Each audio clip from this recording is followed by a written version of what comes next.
You're listening to the Abolitionist Roundtable, patriotic Black American conservative all-access radio, with your hosts, Del, Phil, and Janice. They're leading the charge in advancing the conservative revolution. Join the conversation at 734-822-1600. All right, thank you for joining us again. Phil is on assignment right now. Yes, you're listening to Del Marsh and one of the greatest mayors that's ever held office, Mayor Janice Daniels. And we're talking about what's the difference between a Democrat and socialist. We heard from Chris Matthews. He asked Hillary Clinton, and you noticed that she kind of just stumbled over it. We were talking about the Super Bowl last week. We seen this, the socialist, this multi-millionaire. Matter of fact, it was an article in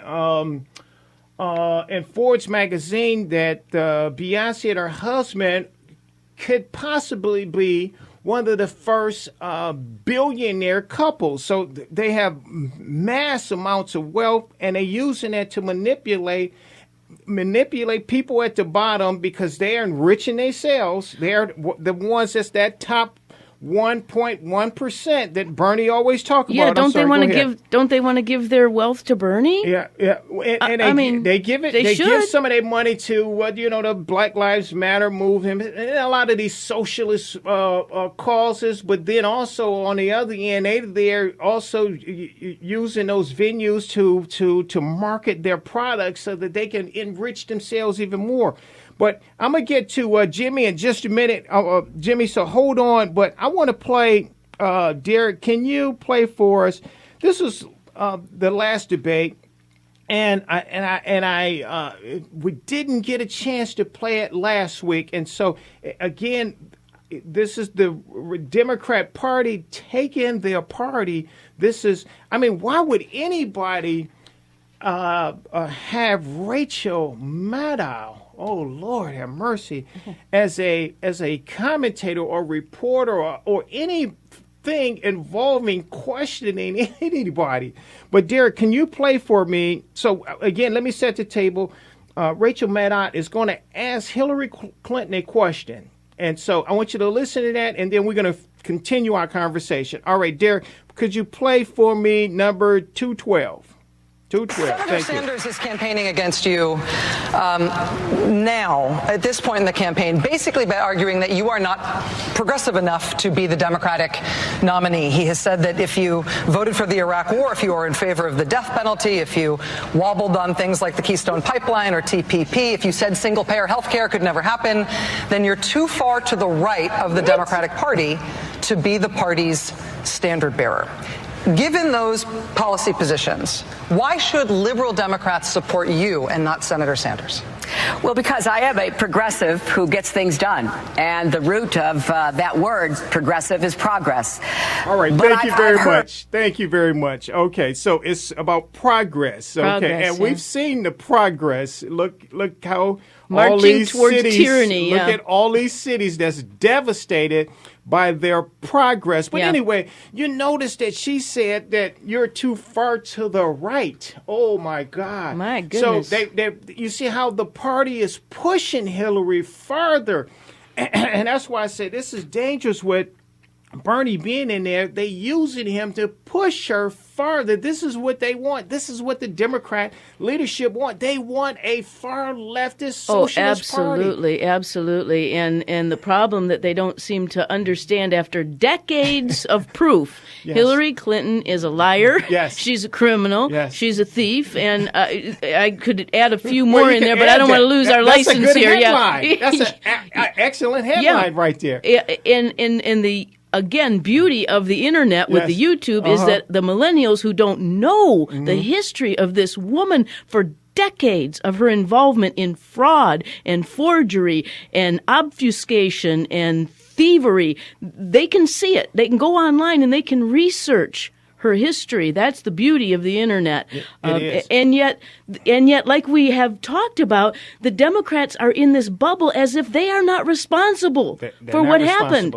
Hillary Clinton is not responsible for what she did all those years in her life. Yes, and we have Barack Obama that's been in the driver's seat for the last 7 years. But he's not responsible for anything. Matter of fact, he said that Republicans drove the car in the ditch. They need to get in the back seat. They're not getting the keys back. Remember that talking point? But here, let's go to our friend. Let's see here.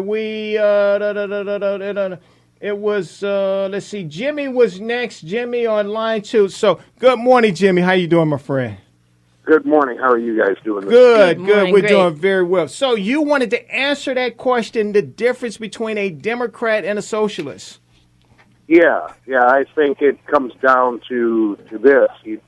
And I can give you a couple examples. You take somebody like Gretchen Driscoll. Yeah, she's an absolute Democrat. She thinks that we don't spend enough money on education and the rich people need to pay a little more. But she has a strong sense of private property. And socialists hate private property. That's right. She told me one time at a meeting, I asked her about private property and local control, and she said, well, without any of that, we don't have any freedom. You might as well just let the state, the feds run everything.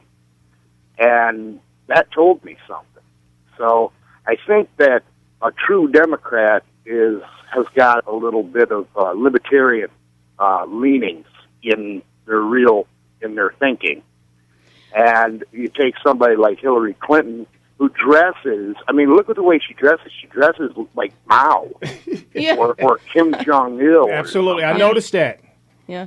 So you think, Jimmy, that the difference is that the old style, you said true Democrat. Are you talking about the old style Democrats believed in private ownership of property, whereas new style Democrats who are socialists believe in government control of property? And these are the ones that's taking over. Yeah. They're taking over the party, though, Jimmy. Exactly. That's all we pointing out is that right now, that's why we plan these sound bites, that there are people right now that they like Bernie Sanders and they want to push Hillary.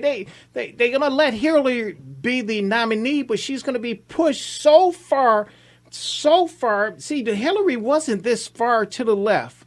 But today they pushing her farther and farther to the left. Oh, Del, I don't know about that. I think she's been a wolf in sheep's skin for a long time. Well, I think she's absolutely a leftist. Absolutely. No, I'm not saying she's not a leftist. Right. But I don't think that she was this far as Bernie is as a starch socialist. Yeah. Well, he's taken the wolf skin off. He basically is the leader. He's the forefront, the forebearer of what the party has become. Yes.